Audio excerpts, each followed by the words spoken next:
La production vous informe que les pratiques abordées dans cette émission ne relèvent pas de la médecine et sont présentées dans un but purement informatif dans le cadre d'une démarche de bien-être. Elles ne peuvent en aucun cas se substituer à un avis ou à un suivi médical.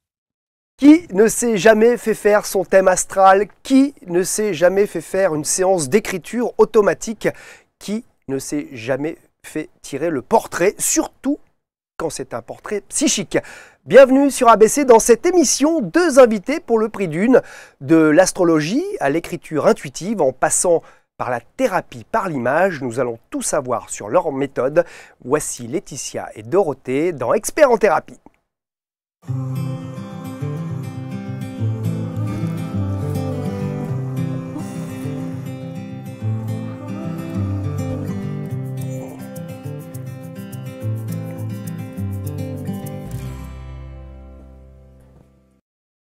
Ce ne sont pas des sœurs jumelles nées sous le signe des Gémeaux, mais ce sont des sœurs de sang et en même temps des sœurs de cœur, je crois, tant elles sont en symbiose. Elles ont un objectif commun, nous permettre de nous reconnecter à notre être profond.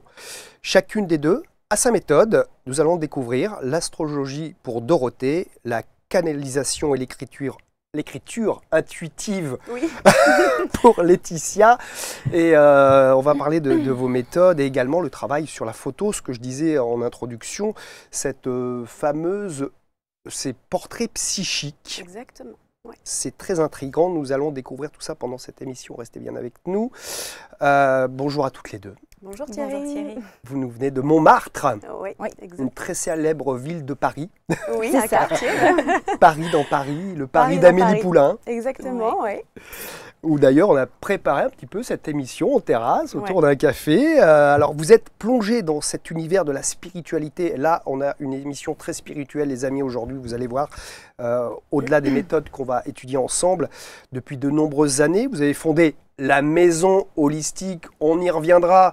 Je passe d'ailleurs tout de suite cette très jolie page d'accueil de votre site. Vous identifiez les blocages de vos consultants. Ouais. Vous dites consultants, clients? On dit consultant. Consultant. J'ai une bonne intuition là pour le coup. Vous leur permettez de se libérer de leurs croyances limitantes et d'accéder à une évolution certaine. Merci Dorothée pour mon beau cadeau d'anniversaire que vous m'avez fait. Ce magnifique thème astral que nous découvrirons tout à l'heure et ça match. À travers vos analyses, vous donnez donc des clés de réflexion pour cheminer vers plus d'harmonie dans nos vies et merci à vous. J'ai relevé une phrase sur votre site. Notre approche est profondément enracinée dans une spiritualité incarnée. Qu'est-ce qu'une spiritualité donc incarnée? Tu veux répondre? Non, je te... La patate chaude. En fait, la spiritualité, le chemin d'éveil, le chemin de la spiritualité, c'est super.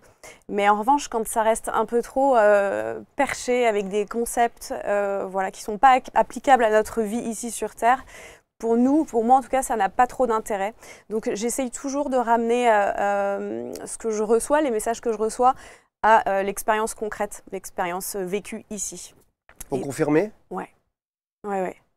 Parce que on peut vite s'échapper dans du subtil, et pour moi, ça n'a pas d'intérêt parce qu'on est quand même incarné sur cette terre et on a une vie à mener. Et la spiritualité ne doit pas être un échappatoire. Ah, voilà. Pas mal. Ouais. Un point pour Laetitia, la conseillère. Et Dorothée, la diplomate, c'est marqué sur votre site. Ah oui, en fonction de l'astrologie, je suppose. Oui, entre autres. Il faut toujours avoir les bons mots. Et... Alors, c'est un petit peu mettre de la spiritualité dans son quotidien sans pour autant s'y perdre. Exactement, ouais. Qu'est-ce que c'est la spiritualité au quotidien? Alors, comment je fais pour vivre un peu de spiritualité dans mon quotidien incarné? C'est une très bonne question. Merci de l'avoir posée. C'est une très bonne question. Je pense que il faut se poser justement les bonnes questions, savoir se remettre en cause dans certaines choses et se rendre compte que la vie nous apporte des expériences, nous apporte des rencontres aussi sur notre chemin. Et se poser les bonnes questions et faire appel aux bons outils, je pense que c'est aussi intégrer la spiritualité dans notre vie, dans la matière. Et ouais, je pense que c'est ça, non ? On va y venir d'ici quelques minutes sur vos méthodes. Juste avant, votre logo, la maison holistique, a cette Merkaba qu'on appelle aussi, entre autres, cette forme géométrique en 3D qui est faite de 2 pyramides. L'énergie féminine et l'énergie masculine. Voilà. D'accord. En fait, corps, âme, esprit, nous on propose plusieurs méthodes qui sont en rapport avec le corps, avec le portrait, avec l'âme, qui est tout ce qui est canalisation, écriture intuitive, où on va se reconnecter à soi, on va se reconnecter à son intuition, et à l'esprit pour la partie astrologie, la Merkaba, c'est ça. Et donc c'était vraiment travailler sur ces 3 plans et proposer une approche complète à nos consultants, et pour leur permettre d'évoluer dans ces 3 plans-là. Physique, mental, astral, et corps, âme, esprit. Donc c'est un petit peu l'idée d'être dans la spiritualité tout en étant dans la matière. C'est ça. Comment vous êtes arrivé dans ces domaines-là? Pourquoi vous n'êtes pas boulangère à Montmartre ou vous n'avez pas monté toutes les deux un bar? Alors moi, ça a été très très progressif. Déjà depuis toute petite, j'ai eu beaucoup de soucis de santé. C'est passé par des allergies, des migraines à répétition, et puis ensuite j'ai eu des relations qui ont débouché aussi sur des soucis de santé, donc l'endométriose et beaucoup de choses comme ça. J'ai eu 5 hernies discales, et voilà. Et à un moment donné de ma vie, je me suis dit stop, j'en ai marre, je veux comprendre pourquoi mon corps m'envoie ce type de message et pourquoi j'ai mal tout le temps en fait. C'était vraiment, je ne comprenais pas pourquoi le mal était normal chez moi. Et j'ai voulu comprendre ces messages que mon corps essayait de m'envoyer. Et donc j'ai choisi d'entrer dans cette introspection en étant seule. Je me suis posé plein de questions, j'ai commencé de l'hypnose, j'ai commencé des soins énergétiques pour me comprendre, pour savoir qui j'étais, quelle était ma place en fait et pourquoi j'étais venue un peu sur Terre pour vivre ce type de vie. Et vous avez trouvé? Et j'ai commencé à avoir des réponses grâce à toutes ces techniques et à tous ces soins. Et puis à un moment donné, j'ai demandé mon thème natal à une astrologue parce que j'avais fait j'avais testé plein de choses et je me suis dit pourquoi pas demander mon thème natal à une astrologue. Et ce que j'ai reçu, ça m'avait pas du tout plu. Mais pas du tout. C'était du copier-coller de mots, il n'y avait pas de sens, il n'y avait pas de logique, il n'y avait rien du tout. Et donc dans ce processus d'introspection, je me suis dit, j'ai pas eu mes réponses, donc pourquoi pas m'y mettre?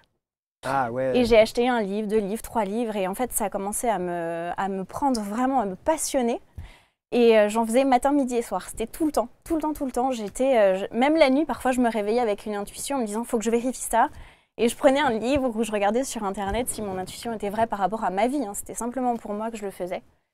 Et vu tout ce que je trouvais en astrologie, j'ai commencé à m'entraîner sur ma sœur, sur mon neveu, sur ma mère, enfin sur ma famille. Et je me suis rendu compte qu'il y avait quand même beaucoup de choses qui étaient vraies et qui ressortaient, des blocages, des expériences de vie. C'était assez impressionnant. Donc je me suis dit, je vais m'entraîner sur des amis pour voir si c'est toujours vrai. Parce que connaître ses proches, c'est facile. Et aller chercher les réponses, c'est super facile. Mais avec des gens qu'on connaît moins, voilà. Et donc j'ai testé sur mes amis. Et de fil en aiguille, en fait, les amis ont parlé aux amis. Et c'était bouche à oreille.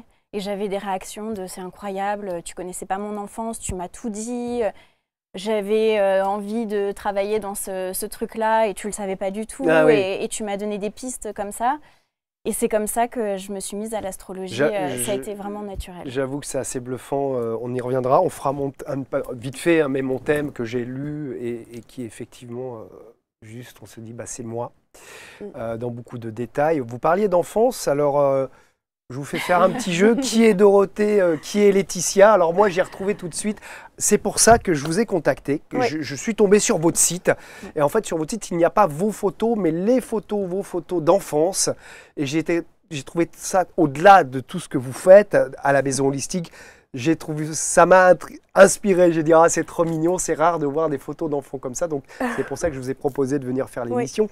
Oui. Et effectivement, si on regarde bien les yeux, etc., on verra qui est qui, comme disait Marie-Ange Nardi. Donc, bienvenue Dorothée et Laetitia dans Experts. Vous êtes de véritables experts toutes les deux. Et vous, d'ailleurs, Laetitia, comment vous en êtes arrivée là? Alors moi, depuis très jeune, depuis l'adolescence, je m'intéresse beaucoup à la cartomancie, les tarots. Et en fait, c'était en observant ma mère qui, elle, faisait des séances avec ses copines quand devais avoir 7-8 ans. Et ça m'attirait, il y avait quelque chose qui m'appelait aussi à faire la même chose. Et puis j'ai acheté très très vite des jeux de cartes. Mon premier jeu, c'était le jeu de la voyante. Ça existe encore, je crois d'ailleurs. Oui. Et je devais avoir 16-17 ans et je tirais les cartes à mes amis. Et j'avais l'impression de transmettre des choses assez justes, mais on me demandait mais comment tu fais pour savoir ça, et ce que tu m'as dit la semaine dernière, ça vient de se passer, etc. Ouais. Et puis je l'utilisais un peu pour moi, mais ça m'a fait peur en fait. Ah oui. Ouais, parce que j'ai appris des choses. J'ai vu des choses que j'avais pas forcément envie de voir et qui se sont passées effectivement. Voilà, tout ce qui est prédictif, j'aimais pas du tout. Donc j'ai rangé au placard, c'était l'oracle de Béline, je me rappelle, qui m'a vraiment refroidi. Et je l'ai mis au placard pendant une dizaine d'années. Je ne me suis plus jamais servi de mes oracles et de mes cartes. Non, le Béline est particulièrement droit dur. Et dur. Il est brut. Et finalement, c'est celui avec lequel je travaille aujourd'hui. Donc voilà, on est redevenus amis. Bienvenue au club. Ah, c'est vrai. J'en ai acheté un, racheté un, pas plus tard que la semaine dernière. Parce qu'il est quand même assez puissant. Et donc j'ai mis de côté en fait vraiment toute cette partie de moi spirituelle, voilà, bien que j'étais quand même très très appelée par ces domaines ésotériques, mystiques, etc. Et puis j'ai fait une rencontre il y a des années qui m'a interrogée, où je me suis... je ne me comprenais plus, je ne comprenais plus mes réactions. Ça a déclenché chez moi... À partir de cette rencontre? Oui. Ça a déclenché chez moi, ça m'a ouvert un canal aussi auditif. J'ai commencé à entendre des voix, j'ai ressenti des choses dans le corps. Et je me suis dit, mais qu'est-ce qui m'arrive? Et j'ai voulu comprendre. Et je me suis remise à tout ça. Vous avez sorti le Béline. J'ai tout cherché le Béline. J'ai tout ressorti. Je me suis dit, mais qu'est-ce qui se passe? Pourquoi cette personne-là provoque ça chez moi? Je ne comprends pas. Et puis après viennent vite les questions, mais qui je suis aussi, pourquoi je suis là? Donc en fait, on se laisse très vite embarquer aussi dans le chemin spirituel. Et moi, j'ai commencé surtout à entendre vraiment une voix qui me parlait. Et j'avais envie de réponse. J'avais vraiment envie de réponse. Et un soir, je me souviens, je suis dans ma chambre et je prends une feuille de papier et j'écris une question en haut de la feuille. Et j'attends. Et je commence à entendre et j'écris, mais j'écris 5-6 pages. Et là, je relis mes notes et je me dis, mais c'est un truc de fou. Qu'est-ce qui m'a dicté ça? Parce que ça allait très très vite au niveau du rythme aussi. Et là, je me suis rendu compte que il y avait beaucoup de choses qui se réouvraient chez moi. Alors, donc j'ai commencé à... 2 questions. Ouais. Quand vous dites vous entendez, c'est comme quand on se rappelle un truc qu'on nous a dit, on a un souvenir, ou vous avez vraiment une voix comme si quelqu'un vous parlait là? C'est à l'intérieur. À l'intérieur. Ouais, mais c'est comme une intuition. Enfin, mais c'est plus fort que quand je dis qu'est-ce que je dois acheter déjà au magasin? Non, c'est pas la même. C'est pas la même voix. Après, le temps que je m'en rende compte. Et qu'est-ce que vous avez écrit? Enfin, en 2 secondes, qu'est-ce qui a été si inspirant ou si marquant dans ce texte? Ça me donnait beaucoup d'explications sur ce que je vivais. Ah. Voilà, des paroles très sages en plus, des conseils parfois. D'accord. Et puis surtout, je les ai mises de côté, je les ai repris quelques semaines après, et il y avait des choses qu'on m'avait annoncées qui se sont produites. Et vous savez aujourd'hui qui vous a soufflé ces... Alors, il y a plusieurs... Je peux me connecter à une partie de moi, ce qu'on appelle le moi supérieur, qui m'envoie des messages, ou ce que moi j'appelle mes guides. Voilà, des énergies qui nous accompagnent en fait tout au long de notre vie et qui sont là et qui nous aident à avancer. Sur votre site est marqué une phrase de Victor Hugo. Ce n'est pas la chair qui est réelle, c'est l'âme. La chair est cendre, l'âme est flamme. Est-ce que c'est une partie de votre âme aussi qui peut-être, vous me dites, c'est à l'intérieur de moi, c'est vous-même qui vous parlez à vous-même, le moi et le soi qui... Ouais, bah, l'âme, le moi supérieur, cette partie qui détient l'information en fait. L'information étant partout, il suffit de la capter. Et je ne sais pas, peut-être que c'est une forme de... En plus, j'étais même pas dans une forme de transe, de méditation, ça vient tout naturellement, sans préparation en fait, sans rituel, sans rien du tout, donc c'est assez stupéfiant. Et ensuite, je l'ai fait pour, pareil, hein, j'ai commencé, enfin moi j'ai toujours fait profiter mon entourage, voilà, quand il y avait des questions, les personnes venaient à moi et me disaient, attends, tu pourrais me dire si, voilà, comment ça a évolué dans cette situation-là, où là je rencontre un blocage, je ne sais pas ce qui se passe. Voilà, dis-moi. Et en fait, à force d'entraînement, les gens commencent à dire, mais pourquoi tu te lances pas là-dedans? C'est super chouette, tu nous as vachement aidés. On ne comprend pas pourquoi. Alors, on vient d'un univers, toutes les deux, on a fait de la finance, du marketing, donc c'est rien à voir avec tout ça. Ouais. Et c'est vrai que changer sa vie, changer de direction à ce point-là, on s'est posé beaucoup de questions. C'était pas naturel pour notre entourage, du moins notre entourage amical, parce que familial, oui, ça l'était. Ça allait quand même, amical, parce que des fois ça peut être problématique dans la famille, mais là ça allait. Là, notre mère est assez connectée. Comme on a été... telle mère, telle fille, voilà, avec un S. C'est ça. C'est ça. Mais c'est vrai que en sortant de finance, moi j'ai fait un master de stratégie d'entreprise, donc c'est très, très dans la matière. On a travaillé là-dedans pendant 15 ans. Et on a travaillé là-dedans, pas dans la finance, mais dans le marketing. Donc ça a été quand même un peu compliqué avec votre entourage amical plutôt. On avait beaucoup peur du jugement, évidemment. Les perchés de service. Les perchés, voilà. Mais moi, ça a été finalement, ils étaient plutôt ouverts et beaucoup m'ont même demandé leur thème ensuite. Donc j'ai été heureuse de me dire, je suis peut-être complètement à côté d'eux, mais ils essaient quand même de comprendre et de s'intégrer aussi dedans et même l'utiliser personnellement. Donc c'était plutôt intéressant. Ok. Dorothée, pour vous passer à votre méthode, à vous, avant de passer à l'écriture intuitive avec Laetitia tout à l'heure et à ces fameux portraits psychiques, vous m'avez envoyé des thèmes astro, l'analyse sentimentale. Est-ce que ça correspond à la synastrie? C'est qu'on fait un thème pour deux? Alors non, ça c'est juste une seule personne. La synastrie, ça va être ça va être l'analyse de deux personnes en même temps et ensuite on compare les deux. C'est simplement du comportemental pour voir s'il y a une harmonie entre les deux ou s'il y a des petites choses à travailler. Et ça, vous le faites, on ne va pas en parler aujourd'hui, mais vous faites ça. Mais je le fais également. C'est une synastrie relationnelle pour voir les forces et les faiblesses dans le couple. Oui, bah oui. Alors, je dis relationnel, ça peut être n'importe qui, ça peut être un binôme professionnel, voilà, mais souvent c'est du amoureux que j'ai. Souvent, d'accord. Synastrie, c'est un mot que je découvre. C'est vous qui l'avez inventé ou il est dans le dictionnaire? Non, du tout. Non, ça existe. D'accord. Oui, ça existe. Et c'est ça, ça veut dire quoi? Ça veut dire étude d'un binôme? C'est une fusion. Oui, c'est étude d'un binôme. Et ça s'applique dans d'autres domaines? Oui, je pense. Pas au chocolat, une chocolatine, ils peuvent faire une synastrie pour moi. Je ne sais pas, il faudrait que je regarde si ça s'applique dans votre domaine, mais en tout cas en astrologie, ça s'appelle une synastrie. Alors, l'analyse sentimentale. Alors, la sentimentale de tout seul avec moi-même, qu'est-ce que en fait, c'est la façon de se comporter d'une personne en amour et ce qu'elle peut rechercher et ce dont elle a besoin aussi en amour.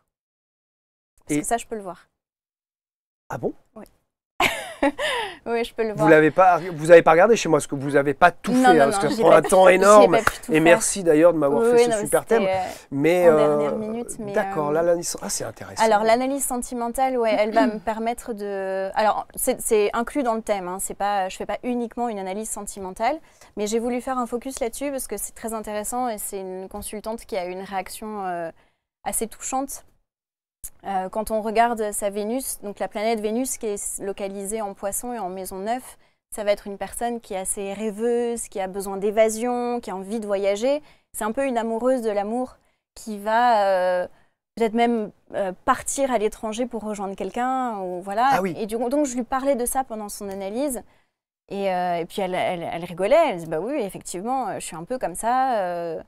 pas passer d'un partenaire à un autre, mais du moins tomber amoureuse très vite et puis que ça retombe très très vite aussi. C'est un peu cette caractéristique passionnée amoureuse. C'est un peu une amoureuse. D'accord. Et avec ces thèmes que vous faites, notamment d'analyse sentimentale, on peut voir si quelqu'un va être plutôt fidèle, plutôt passionné. Qu'est-ce qu'il a besoin, qu'est-ce qu'il ne veut pas peut-être? C'est ça, exactement. On peut voir tout de suite, fidélité, ça se voit aussi. Elle pourrait éventuellement, avec une maison neuve, succéder, voilà, avoir des personnes en même temps, et voilà. Seulement, quand je lui fais son analyse, à un moment donné, je lui dis, mais oui, mais c'est pas ce dont vous avez besoin, en fait, dans la vie. Pourquoi? Parce qu'on va regarder Junon, et Junon, c'est un astéroïde. J'adore étudier Junon parce que ça me permet vraiment de voir de quoi la personne a besoin dans sa vie comme partenaire. Et quand on regarde son Junon, il est en maison 4 et en Scorpion, et son besoin de liberté de quelqu'un qui est un peu foufou dans sa vie, eh ben, il ne se ressent pas du tout dans son Junon. Junon, ça va marquer une personne qui est très profonde, qui va vouloir échanger, qui va vouloir avoir une stabilité émotionnelle aussi, qui est comme ça dans sa vie. Et donc, ce qu'elle recherchait dans sa vie en général, ce n'est pas ce dont elle avait besoin. Et là, elle a eu une réaction assez émouvante où elle a commencé à pleurer et me dire « Mais oui, en fait, de ce que vous êtes en train de me dire, il y a une prise de conscience tout de suite. » Elle m'a dit « Le jour où je rencontre cette personne qui m'apporte cette stabilité, j'aurais plus besoin de fuir ma vie amoureuse. » Et ça a été super touchant. Et c'est vrai que les prises de conscience que j'ai comme ça dans des thèmes, quand je les ai en consultation, c'est génial, quoi. Mais là, du coup, elle a presque un thème qui se télescope, puisque en partie, elle aime bien rencontrer plein de monde, mais en réalité, elle a aussi besoin de se poser avec quelqu'un. Oui, mais finalement, sa recherche de sa Vénus, ça va être vraiment aller à droite, à gauche. Jusqu'au jour où elle va rencontrer cette personne-là, qui va lui apporter la stabilité. Elle va se rendre compte que toute sa vie, elle a cherché quelque chose, mais en fait, elle avait vraiment besoin de ça. Et ça compense aussi tout son thème qui était un petit peu, quand vous voyez, elle a le soleil, Mars aussi en maison 9, donc elle est très dans le voyage, très dans l'évasion. La maison 9, c'est la spiritualité, c'est le voyage, c'est tout ça. Finalement, des fois, on dit est-ce qu'on a un destin, mais il y a beaucoup de choses, les mémoires cellulaires qui façonnent, et ces thèmes qui nous influencent, notre vie, notre personnalité. Elle vous l'a fait, bien sûr. Évidemment. Évidemment. Vous avez également la possibilité de voir le professionnel dans ces thèmes astrales. Oui.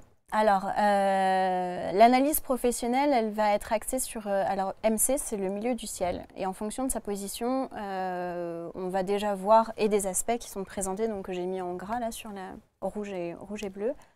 On va voir s'il y a des facilités, s'il y a des aides aussi, si on a des aides sur notre chemin. Quand on voit cette personne, elle a des carrés. Donc carrés, ça va être des aspects qui sont un peu difficiles dans la vie professionnelle. Et en bleu, ça va être des aspects qui sont facilitants.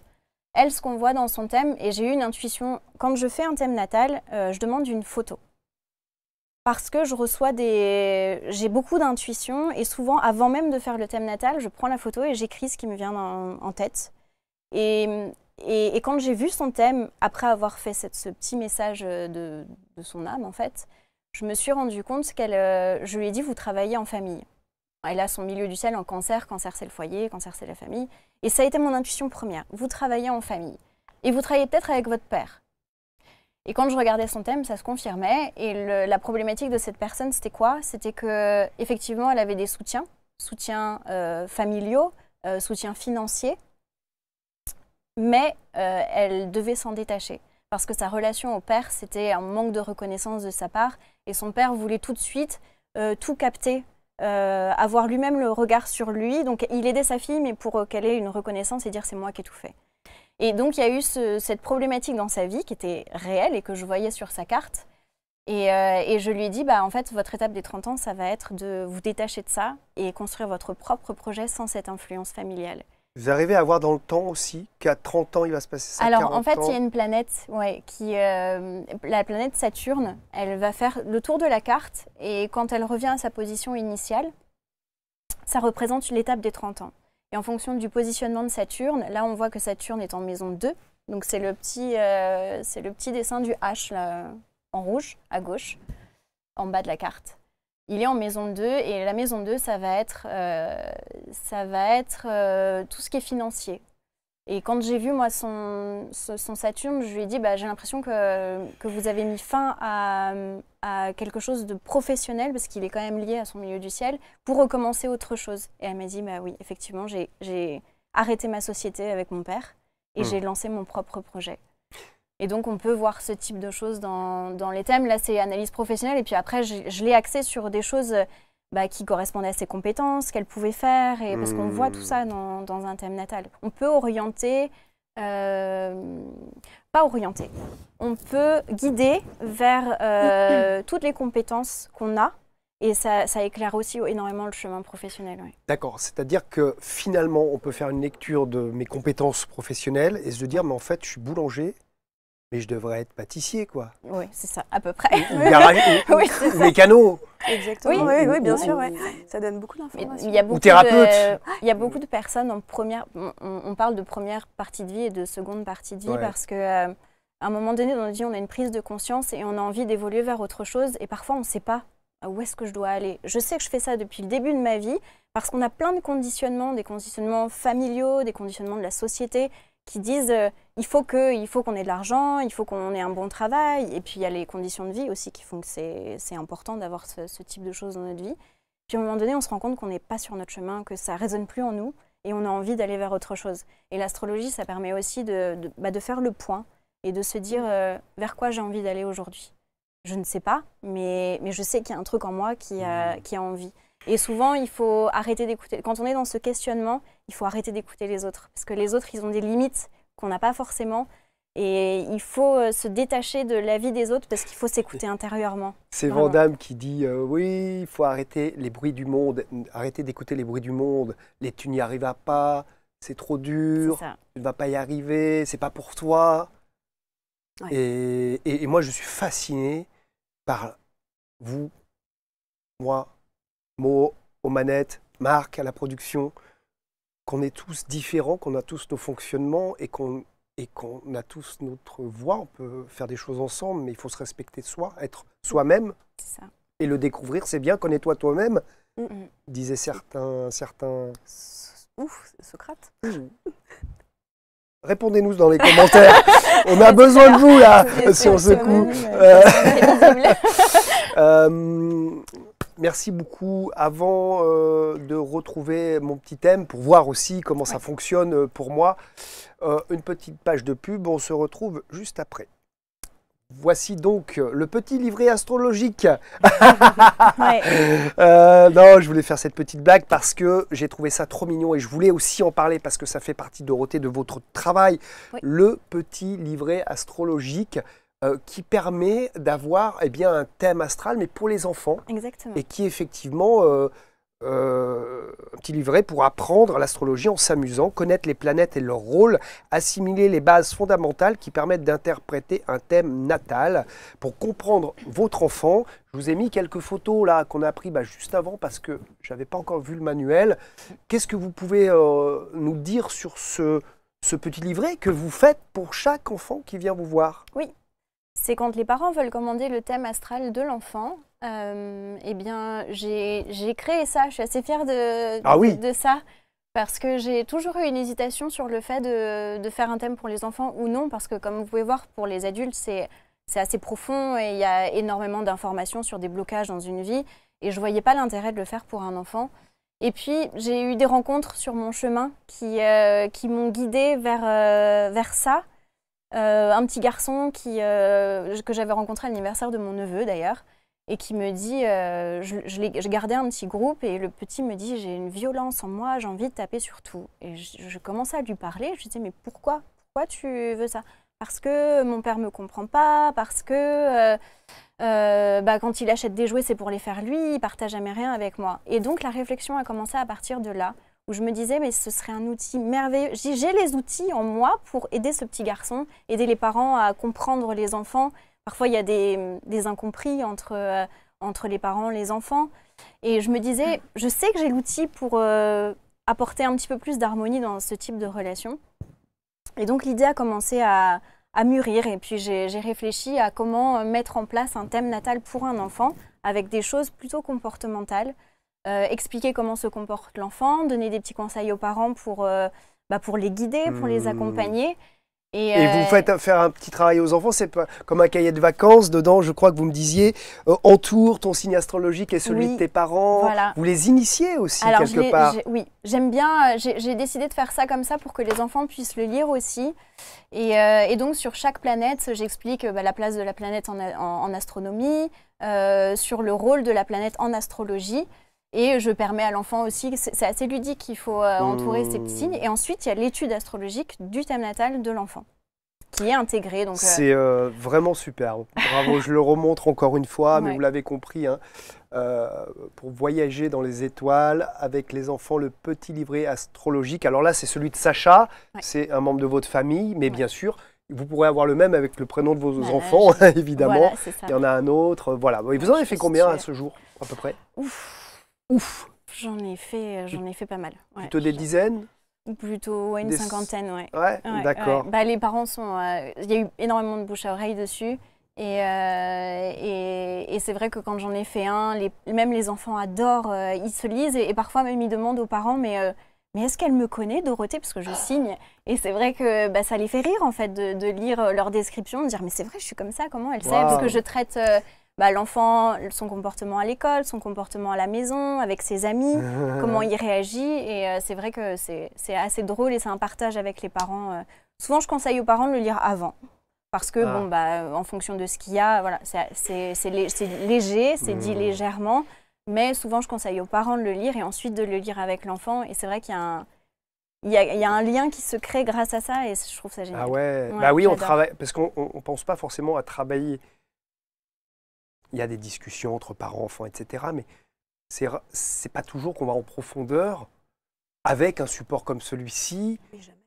Rarement, quoi. On fait les devoirs avec les enfants, on fait des choses, mais là, on travaille sur notre enfant et lui travaille. Enfin, je trouve ça sur très la bon. relation qu'on a avec l'enfant, Vous l'avez fait pour vous deux Pour mon fils, c'est mon fils, Sacha. Ah, Sacha, c'est... Excusez-moi, on l'a pris en exemple. Oui, c'est mon petit garçon. Je l'ai pris en exemple parce que je ne peux pas trop amener aussi ceux des mais bien sûr, on a bien compris. Mais voilà. Bon, très bien. Merci beaucoup pour cette belle initiative. Avant de passer à l'écriture intuitive, avec vous, Laetitia, et ces fameux portraits psychiques, vous allez nous en parler pour décrypter un petit peu les personnes juste avec vos photos, parce que vous êtes photographe. Oui. On se fait rapidement le thème astral de Thierry Penin, né le 24/10/75 à 2h25. Joyeux anniversaire, c'est aujourd'hui, donc ça tombe pile poil. Bah, voilà. 28 ans, vous vous rendez compte? Ah bah oui. C'est vrai. Vous m'avez dit des choses incroyables. Je vous laisse le résumé et je peux peut-être réagir sur quelques points, mais chaque point m'a effectivement parlé beaucoup comme un miroir. Oui, alors j'ai pris mes petites fiches parce que Bien sûr. De faire comme ça, voilà. La première chose que j'étudie dans un thème natal, ça va être donc les éléments, c'est feu, terre, air, eau, et les maîtrises planétaires. Ça va apporter une première vision d'ensemble. Alors, dans votre thème, c'est assez équilibré. Il va y avoir un léger excès d'air. Ça indique qu'il peut y avoir de temps en temps une petite versatilité, une petite instabilité dans la prise de décision. Ah oui. Ouais. Vous allez vous intéresser à beaucoup de choses dans votre vie, c'est très très bien, mais parfois vous allez peut-être avoir du mal à vous concentrer sur une seule chose, sur un seul thème. Si j'ai pas plusieurs choses, j'ai l'impression d'oublier, de ne pas faire les choses que je dois faire en même temps. Oui. Donc, mais oui, donc c'est en même temps un avantage, en même temps un problème. Oui.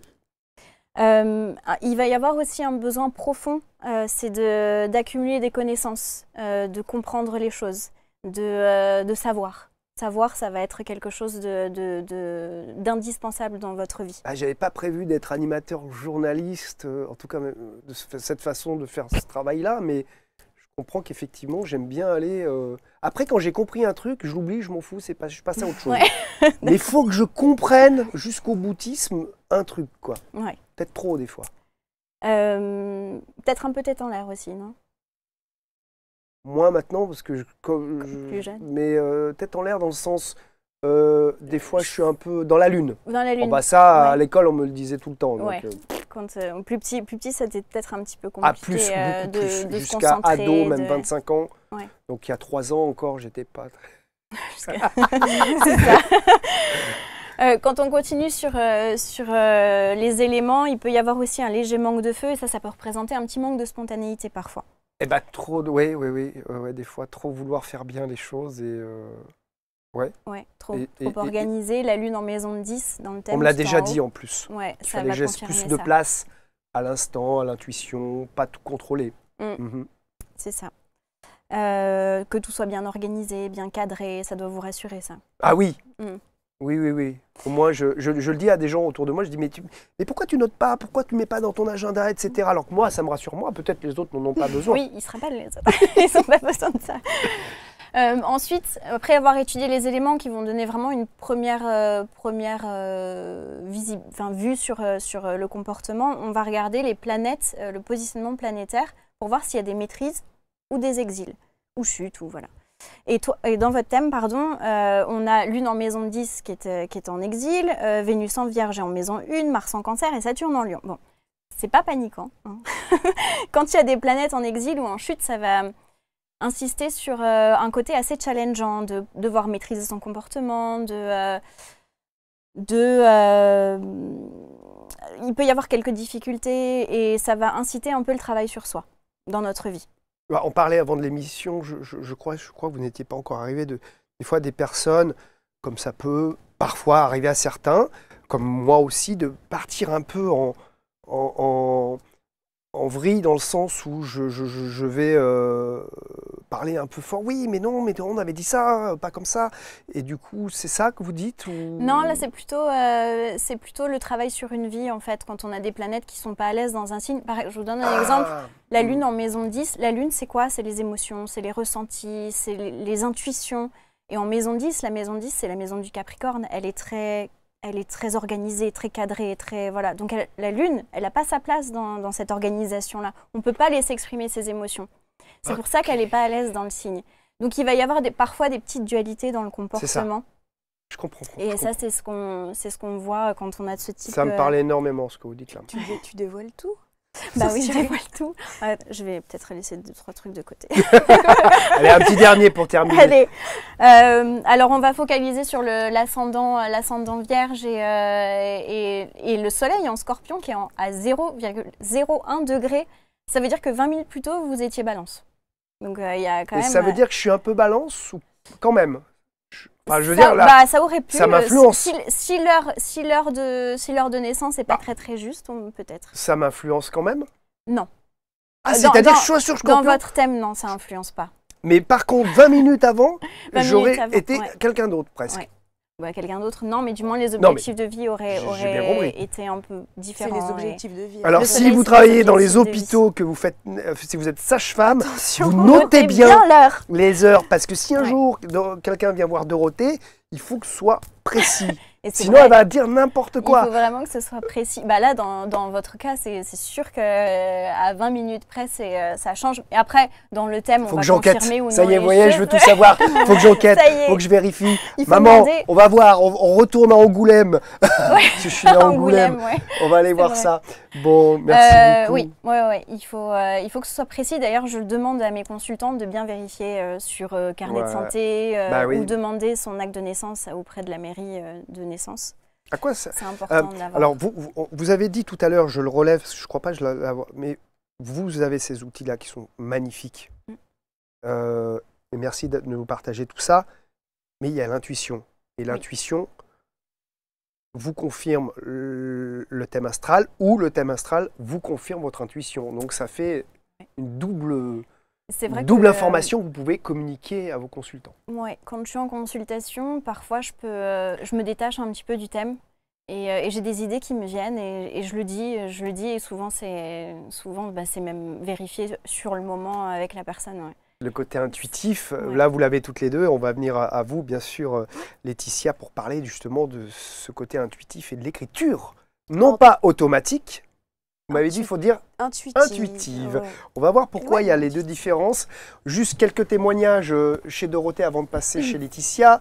Je me suis senti lu et compris sur tous les points. Se connecter à mon moi intérieur. Il y a la maman d'une Mathilda. Donc, est-ce que c'est peut-être en rapport livret au livret, du coup, un bonheur de découvrir le livret astrologique. Donc, on parlait de ces fameux livrets astrologiques. Nous avons beaucoup ri ensemble. Je suppose que c'était avec les enfants.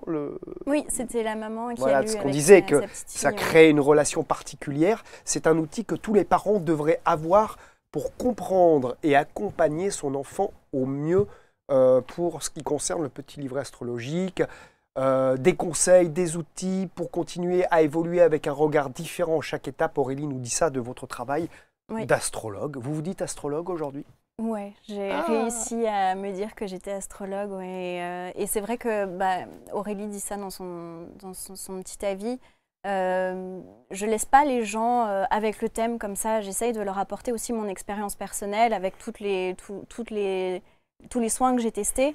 Et quand ce sont des personnes qui ont besoin d'avoir un cadre et qui ont besoin d'avoir des conseils, en fonction du thème, je vais leur conseiller de se tourner vers l'hypnose, vers de l'énergétique, vers des méditations, pour apprendre à maîtriser leur comportement, à changer aussi, parce qu'ils ont envie d'évoluer, envie de changer. Du coup, je donne des outils de base. Et puis ensuite, selon leur feeling, ils vont aller vers autre chose. Mais j'essaye de les accompagner après, pour que fasse la suite en fait de ce thème natal. Oui, c'est un outil qui doit être utilisé, pas juste ça y est, j'ai lu mon truc, je suis content, j'ai mon thème astral, on s'en va. Souvent, et vous le gardez un petit peu comme une note et à chaque fois on y revient pour... Alors c'est pas... Moi je le fais en visioconférence. Donc en fait j'envoie l'enregistrement et ensuite les gens peuvent y retourner. C'est vrai que beaucoup... les photos, on a les photos. Voilà. Je suis face à mon ordinateur et j'ai la personne en face. C'est intéressant parce qu'il y a un vrai échange et j'ai vraiment les réactions des personnes en direct. Et c'est vrai que ça dure 2 heures, mais après les 2 heures, moi j'ai vraiment envie de leur donner de quoi travailler ensuite sur eux. Et souvent ils reviennent vers moi en me disant c'est fou, mais j'ai testé ça et c'est super intéressant parce que je me comprends de plus en plus, quoi. Donc voilà. Merci. Donc toutes les infos sur le site La Maison Holistique pour contacter Dorothée. Alors puisqu'on était dans les témoignages, des témoignages pour démarrer avec vous, hein, pourquoi pas, puisqu'on y est. Donc selon certaines personnes qui vous ont consulté, Laetitia, son analyse a été surprenante de vérité et de précision. J'y vois mieux dans mon questionnement. Alors là, je lis les phrases en gros. Hein. Une expérience incroyable. Avec le son de ma voix, Laetitia a su décrypter dans le moindre détail ce que je vivais en ce moment. C'est clair, précis et fluide. Quand on consulte quelqu'un et que c'est clair, précis et fluide, on se dit je suis heureuse, que demande le peuple. Beaucoup de précision et de détails. On revient dans la précision, le détail avec l'îlot. Alors qu'est-ce que vous faites? Qu'est-ce que vous leur dites? Qu'est-ce qui se passe? Comment vous travaillez avec eux, Laetitia? Je n'ai besoin en général donc que du prénom de la personne. Et je travaille par téléphone, contrairement à Dorothée qui fait de la visioconférence, parce que je ne veux vraiment pas avoir d'influence du mental en voyant mon consultant, ma consultante. Et je veux vraiment avoir les informations les plus neutres possibles. Et en fait, avant le rendez-vous, je me connecte à l'énergie de mon client. Et j'ai des messages déjà qui me viennent que j'écris. C'est à ce moment-là que je pratique cette fameuse écriture intuitive, où toutes les idées qui me viennent en me branchant sur l'énergie du client, je note. Et le rendez-vous déjà commence, moi, face à mon papier, à ma feuille, où je vais déjà obtenir beaucoup d'informations sur la situation, les problèmes, les blocages émotionnels, les problèmes rencontrés par mon client, ma cliente. Et ensuite, je prends mon téléphone, j'appelle et là, avec la voix, j'arrive encore à obtenir d'autres informations. Ça se fait en plusieurs temps en fait, donc c'est cette partie d'écriture, moi en tout cas, qui me guide. J'ai même pas besoin d'avoir le thème de la séance. Enfin, souvent, je demande quand même, est-ce que vous voulez qu'on se concentre sur le professionnel, sur le sentimental, sur le spirituel aussi. Il y en a beaucoup qui me demandent, mais j'en suis où, pourquoi je suis là? ou simplement juste un message aussi. Il y en a qui lâchent prise et qui laissent faire. Juste un message. Et à ce moment-là, je canalise. Donc on expliquera peut-être ce que c'est après, mais je reçois le message en clairaudience. C'est ce qu'on disait tout à l'heure. Alors, est-ce que ça vient de l'intérieur comme tout à l'heure ou c'est autre chose? C'est exactement de la même façon. La même chose, c'est que la clairaudience, j'entends. J'ai des informations, voilà. Comme si quelqu'un vous parlait là. Toujours du côté droit d'ailleurs. Ça me fascine. Ouais. Donc j'entends. C'est une énergie. Alors c'est pas tout. Enfin, c'est une forme de médiumnité. Mais la médiumnité, c'est souvent associé aux défunts aussi, canalisation des défunts. Ce qui là ne serait pas le cas? Alors, ce n'est pas forcément le cas. Ça peut m'arriver qu'en consultation, il y ait effectivement des messages de défunts, mais je ne vais pas me connecter à eux. Ce n'est pas à eux que je me connecte. Je me connecte vraiment à une énergie, les guides de la personne. Et je me connecte à une énergie qui est plus vibratoirement plus haute en fait que l'énergie du défunt, à laquelle j'ai pas forcément l'habitude de me connecter, donc je le dis, hein, ne venez pas me voir pour faire du contact défunt parce que ça c'est pas ma spécialité du tout. Mais en fait, voilà, donc je retransmets tout simplement ce que j'entends et ce que je vois, parce que j'ai des flashs aussi à mes clients. Sans connaître la personne, sans l'avoir vue? Du tout, juste le prénom. Alors, pourtant, oui. Vous faites ça aussi. Exact. Donc c'est bien alors deux choses différentes qu'on soit bien clair. Oui, c'est complètement différent. Et ça, on va y revenir plus précisément. Oui. C'est le portrait psychique. Vous allez nous en parler. Juste pour clôturer sur l'écriture automatique. J'allais dire automatique. Pourquoi, justement, vous dites intuitif, écriture intuitive et pas automatique comme certains? Alors, pour moi, en tout cas, ma vie, l'écriture automatique, c'est quand une entité va prendre votre main et vous faire écrire. Donc, c'est pas votre écriture. Voilà, pour moi, il y a quand même une intervention d'une entité qui vient et qui prend la main. Et les gens racontent que ce n'est pas eux qui écrivent, que la main bouge toute seule. Souvent, on voit la main bouger, on comprend d'ailleurs pas tout à fait ce qui est écrit. C'est pas tout à fait ça. Moi, l'écriture intuitive, c'est vraiment laisser venir toutes les idées, les inspirations. On pourrait même appeler ça l'écriture inspirée. D'ailleurs, je pense qu'il y en a qui appellent ça l'écriture inspirée. Et là, vous écrivez c'est une dictée. Par vous-même, c'est vous qui contrôlez votre main.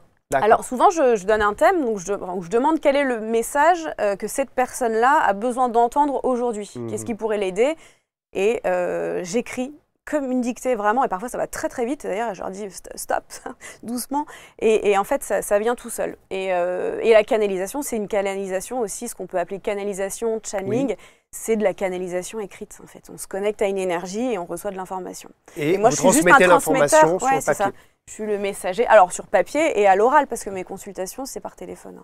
D'accord, alors venons à ces portraits. Vous allez nous expliquer, là on a eu l'autorisation d'une personne avec qui vous avez travaillé pour diffuser cette photo.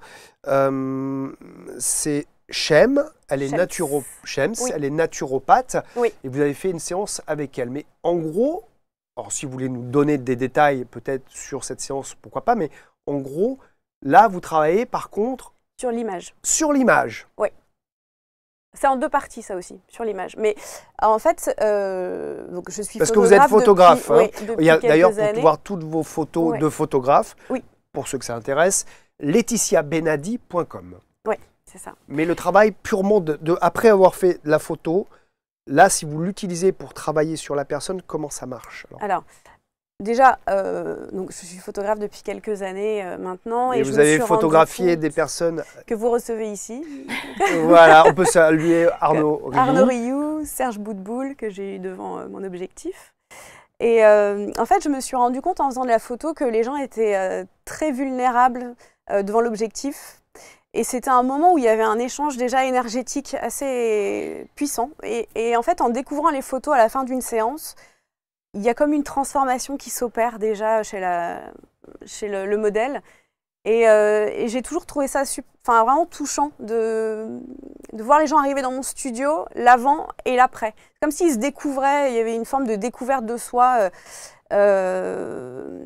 qui, moi, à chaque fois, j'avais vraiment des frissons, quoi. Je me dis, waouh, mais en fait, j'ai l'impression que c'est la première fois qu'ils se voient comme il est, vraiment. Moi, je travaille beaucoup sur le regard, les yeux. Et c'est vrai que les modèles, ou les modèles ou mes clients, je leur dis regardez-moi, parce que voilà, les informations se transmettent par le regard beaucoup. Et je me suis dit, ce serait dommage que je ne le propose pas dans un cadre thérapeutique, voilà, sur l'image de soi, l'estime de soi. Et ensuite, donc, Oui, d'ailleurs, il y a des personnes qui ont des accidents qui sont déformés, peut-être. C'est beau. Ou des corps qui sont un petit peu voilà, c'est ça, c'est pour redonner disgracieux. Et avec des photographes, on dit, ouais, quand même, regarde, j'ai une belle photo de moi, quand même. Ouais. Et mais dans le cas d'une fille quand même plutôt jolie, ça vous permet quand même de travailler sur l'émotionnel, sur quoi? Alors sur l'émotionnel. Donc en fait, on fait la séance, déjà on travaille sur l'image.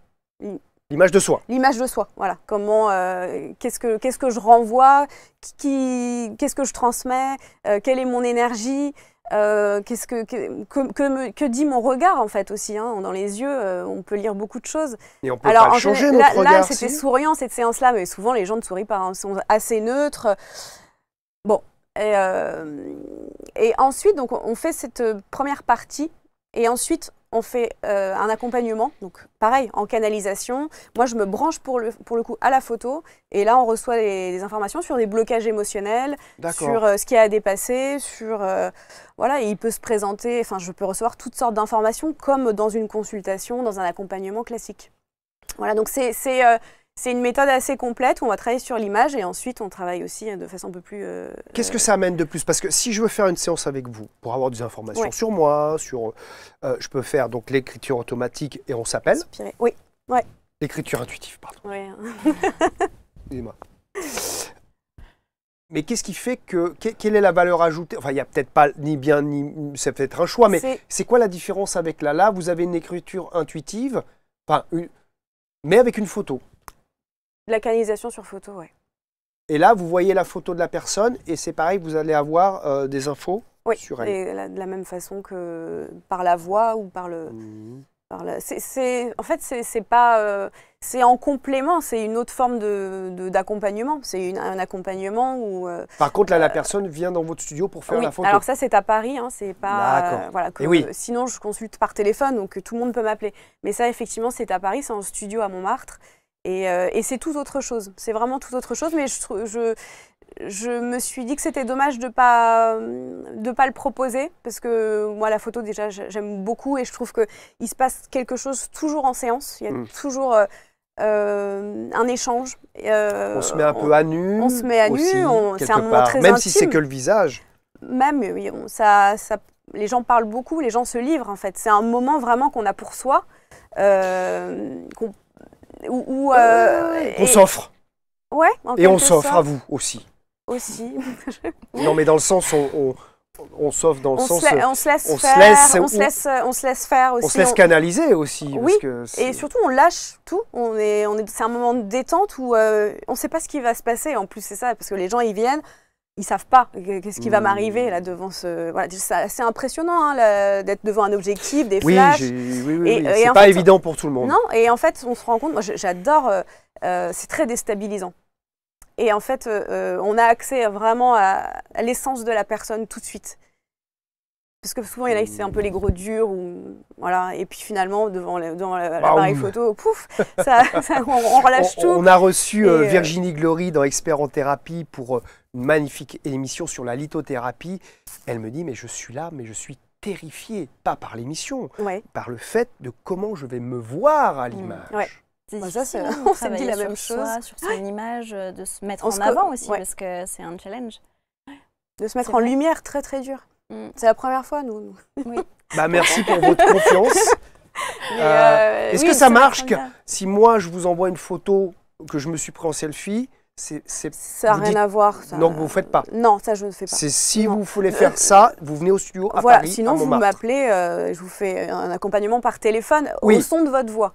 Avec le son de votre voix, la voix, écriture intuitive, sinon avec la photo. Au studio. Mais par contre, vous écrivez pas là quand c'est la photo. Là, c'est plus un échange. Si, je peux écrire, mais dans un second temps. En fait, c'est comme si c'est plusieurs rendez-vous. C'est la photo, et ensuite, on reprend encore, on passe un deuxième moment ensemble, où là, on va aller, on va passer au téléphone aussi, ou en visio, là, pour le coup, puisque j'aurais... Vous allez on va travailler échanger, voilà, c'est ça. On ne fait pas tout en même temps. Je ne fais pas mon rendez-vous en même temps que je prends en photo. En ce qui concerne la séance photo, la séance de décryptation, décryptage de photo. L'analyse, entre guillemets. Oui, entre je ne sais plus quel mot on a dit, la synastrie. On devait vérifier Socrate et le décryptage Socrate. Il va falloir que je rachète un dico. Écoutez, merci beaucoup Laetitia. Est-ce que vous voulez rajouter quelque chose sur votre méthode à vous, Laetitia, en particulier? Un point. Non, moi, je pense qu'on a crois qu'on a bien compris. On a pas mal. On a pas mal. Alors, vous avez tout ce qu'il faut pour contacter nos amis en dessous de cette magnifique affiche. On remercie toutes les équipes qui travaillent avec nous, Erwan notamment, qui travaille sur ces affiches. Il manque un underscore sur la maison holistique. Alors, on rajoutera le underscore peut-être au montage ou pas sur l'Instagram. Je vais peut-être on va le mettre, on va corriger ça. Lamaisonholistique.fr et la maison holistique, la maison. Underscore maison holistique. Ah, c'est là underscore maison holistique, on va y arriver. Pour retrouver Laetitia et Dorothée. J'en étais. Ah, voilà, votre Instagram. Je voulais en arriver là. Vous voyez, vous avez raison, je veux tout maîtriser, faire les transitions qui marchent bien et finalement, on patauge dans la semoule. Vous avez plein d'informations, c'est comme un blog en fait. Là, si on clique sur un truc, intuition, télépathie, clairvoyance, on va avoir des infos. En fait, c'est souvent des mots qu'on peut employer en séance. Et que les gens ne comprennent pas forcément. Surtout on a des techniques aussi. Et des techniques, des exercices aussi, il y a des exercices. Et on s'est rendu compte qu'au lieu de le répéter à chaque fois en séance, je vais aller voir sur notre blog ou sur notre Instagram en quoi ça consiste, il y a un exercice qu'on vous conseille. Et c'est vrai que c'est assez pratique pour nous. Et puis surtout, ça permet aussi aux gens qui débutent aussi leur chemin d'éveil et qui ne connaissent pas forcément tous ces termes, d'avoir une espèce de référence. Et vraiment, c'est assez succinct, mais en tout cas, une première approche et des premières... Voilà, la clairvoyance, c'est quoi? Quand je dis je suis clairvoyante, qu'est-ce que ça veut dire en fait? Compréhension simple de ces outils. On voulait vraiment s'adresser à tout le monde, que ce soit facile d'accès en fait. Tout ce qu'on fait, que ce soit audible, facile, pas perché, pas trop... assez simple. Alors, il y a l'amour rétrograde, par exemple. Je connaissais un peu Mercure rétrograde, tout ça. Mais alors, l'amour rétrograde, écoutez, vous pourrez aller voir ça sur leur Instagram. Et donc, écriture intuitive aussi. Enfant médium, flamme jumelle, lâcher prise. D'ailleurs, Laetitia voulait peut-être détailler, on avait dit peut-être, qu'est-ce qu'il y a dans le lâcher prise, par exemple, pour nous donner une idée du contenu de votre Insta, _ maison holistique. Alors, je ne vais pas reprendre le post, mais le lâcher-prise, en fait, on en parle souvent et on l'entend un peu à tort et à travers. Mais en fait, moi, je n'avais jamais vraiment compris ce que c'était jusqu'à temps de le vivre, de l'expérimenter vraiment. Et en fait, pour moi, le lâcher-prise, c'est quand on a tout essayé vraiment pour faire marcher quelque chose, faire fonctionner quelque chose. Alors, une relation, obtenir un emploi, déménager. Enfin, voilà, quand on a vraiment mis tout en œuvre pour que ça fonctionne. Et qu'on se rend compte qu'en fait, on n'a aucun contrôle et qu'on peut faire n'importe quoi, ça n'arrivera pas tant qu'on n'aura pas lâché prise, c'est-à-dire fait un pas de recul et se dire « Ok, je pense que j'ai assez donné, j'ai tout tenté. En fait, je vois que ça ne sert à rien, donc je vais mettre de côté et puis on verra plus tard. » Et là, comme par miracle, les choses arrivent parce que justement, énergétiquement, je pense que c'est énergétique avant tout, on a lâché la tension, lâché la pression. Voilà. Donc, on l'explique avec d'autres mots, mais pour moi, c'est vraiment ça le lâcher prise. Déjà, ça s'obtient pas avec le mental. C'est pas tiens, je lâche prise. C'est vraiment, ça vient de l'intérieur et ça vient aussi de son énergie personnelle.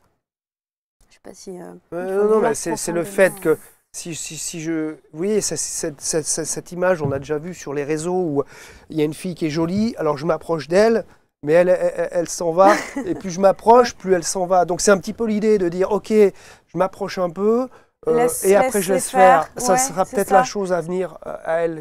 Un peu, c'est un peu cette idée. C'est un peu le laisser faire les choses, sans... Voilà, c'est suis-moi, je te fuis-moi, je te suis. Oui, c'est un peu ça aussi. Je le mettrai à l'écran en montage parce que je me rappelle plus bien aujourd'hui. Fuis-moi, je te suis. Non, je sais plus. Et puis, donc, Dorothée, il y avait l'instant présent que vous vouliez peut-être, pour nous donner encore un exemple. C'est sur l'autre page. C'est sur l'autre page. Ouais. L'instant présent, oui. Alors pourquoi l'instant présent? Parce que moi, c'est quelque chose que je conseille beaucoup à mes consultants qui ont, comme on parlait tout à l'heure, des éléments de feu, beaucoup de feu dans leur thème ou beaucoup d'air. Qui ont beaucoup d'air, ça va être 1000 choses en tête, toujours dans le mental, toujours à penser à beaucoup de choses en même temps. Et le feu, ça va être faire tout le temps. Pourquoi être dans l'instant présent? Parce que ça permet de se recentrer, ça permet de se réaligner. Et comment l'être? En pratiquant une activité, par exemple du sport. Quand on fait du sport, on est concentré sur ce qu'on fait, on est focalisé sur ce qu'on fait. Quand on fait du dessin, de l'art ou qu'on écrit, on est concentré sur ce qu'on fait, on est dans l'instant présent. Après, il y a des petites techniques énergétiques aussi pour être dans l'instant présent. Il y a de la méditation d'ancrage qu'on peut faire tous les matins. Quand on est quelqu'un qui a l'esprit qui vadrouille tout le temps, le matin, on se pose, on fait un ancrage. Il y a plein de petites vidéos sur Internet pour faire de l'ancrage et pour pratiquer ça. Et je pense que c'est très important de l'être d'être dans l'instant présent, parce que ça nous permet de nous mettre sur pause à un moment donné dans notre vie, dans notre journée, et de se sentir plus apaisé. Et je suis d'accord, je reviens pour boucler la boucle à ce qu'on disait au tout début sur la phrase sur votre site. Notre approche est profondément enracinée dans une spiritualité incarnée, donc faire du sport.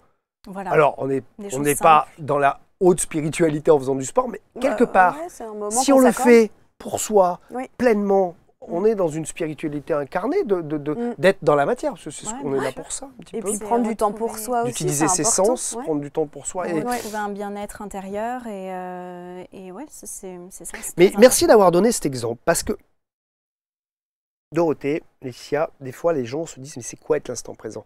Dans l'instant présent, c'est quoi finalement cette définition? Est-ce que méditer, ça va m'apporter d'être l'instant présent? Mais je crois que le sport, tout le monde en a fait au moins une fois dans sa vie, au moins au collège. Les activités manuelles. Les activités manuelles, ça nous demande, si on n'est pas concentré, ça ne marche pas. Non. Je suis au tir à l'arc, je veux marquer un but au foot. Si je ne suis pas dans l'instant présent, ça ne marche pas. Donc tout le monde a vu. Être dans l'instant présent, c'est être à ce que l'on fait, là, maintenant. Si on fait de la poterie aussi. S'occuper de ses enfants. C'est un peu avoir l'esprit qui se déconnecte de tout ce qu'on a à faire dans la journée. C'est focaliser sur une seule chose. C'est un peu ce que je disais dans votre thème au début. Pour certaines personnes, ça peut être très, très compliqué de juste arrêter de penser. Ah oui, mais moi, des fois, je fais ma vaisselle, je dis, allez, je touche l'eau. Avec conscience. Non, avec conscience. Pour même dire, ça, ça permet de rester dans l'instant. 10 secondes, ça y est, je suis parti. Mais c'est vrai que ça fait du bien de déconnecter, de penser à rien. Alors, faire la vaisselle ou autre chose, même plus prendre sympa. sa douche, on peut s'ancrer quand on prend sa douche. Et c'est bien en plus d'être dans l'eau, parce qu'il y a le contact avec l'élément d'eau. Et on peut s'ancrer. Juste penser que on s'enracine dans la terre, ou alors il y a le scan corporel, on va prendre conscience de son corps, et il y a le côté de d'un seul coup il y a un focus sur moi, sur juste ce que je ressens, sur mes sensations, et c'est ça l'instant présent, c'est se recentrer, se réaligner sur soi-même. Son corps, ressentir son corps, ressentir son corps, ses émotions, se reconnecter à son corps.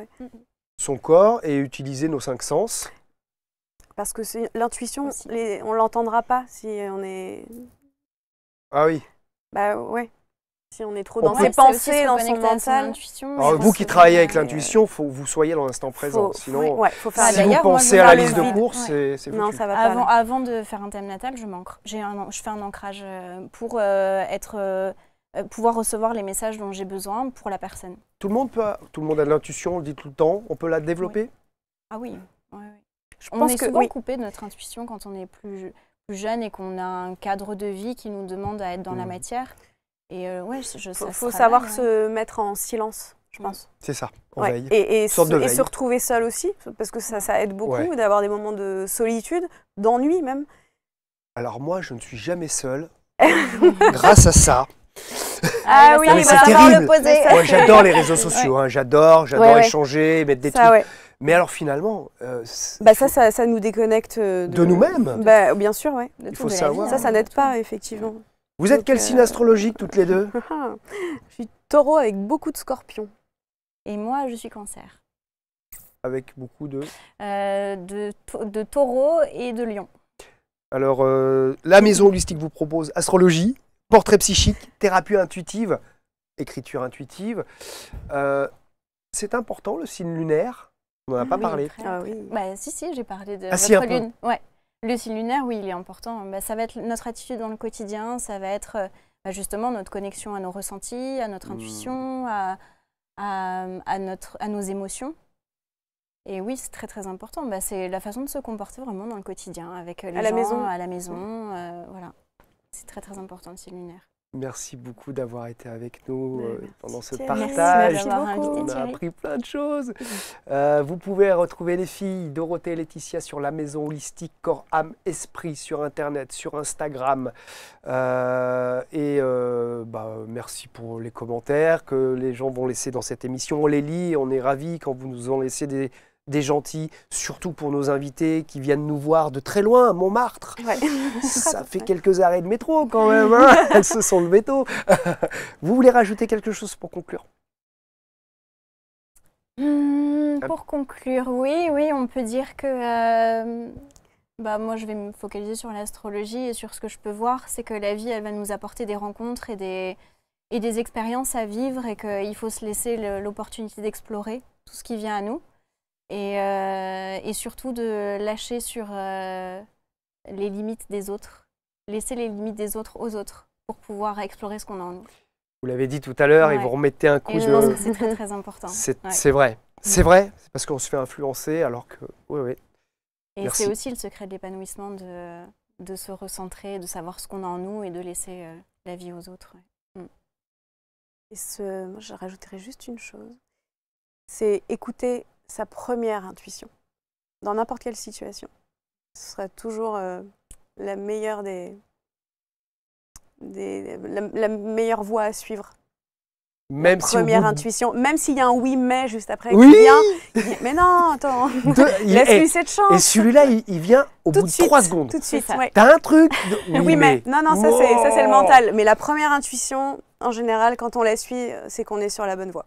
Voilà. Merci beaucoup d'avoir suivi la voie d'experts en thérapie. On est ravis de vous avoir accueillis. Vous êtes les bienvenus sur ABC Talk, puisque c'est la maison des thérapeutes, des coachs, des femmes et des hommes qui aident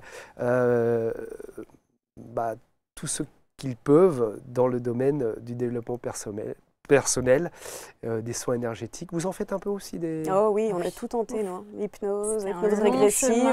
Ah oui, mais pour vous? Pour nous, oui. Non, on n'en fait pas. En revanche, on en conseille, on a des thérapeutes avec qui on travaille et on leur envoie les conseils. C'est dans les conseils. Vous en parliez tout à l'heure et je trouve que c'est très sympa que les thérapeutes s'envoient, proposent quand qu'ils n'ont pas la maîtrise de quelque chose, technique, de dire va voir un tel, voir un tel. On recommande, fait beaucoup de recommandations. C'est souvent dans les conseils qu'on donne quand on sent que c'est un besoin chez la personne.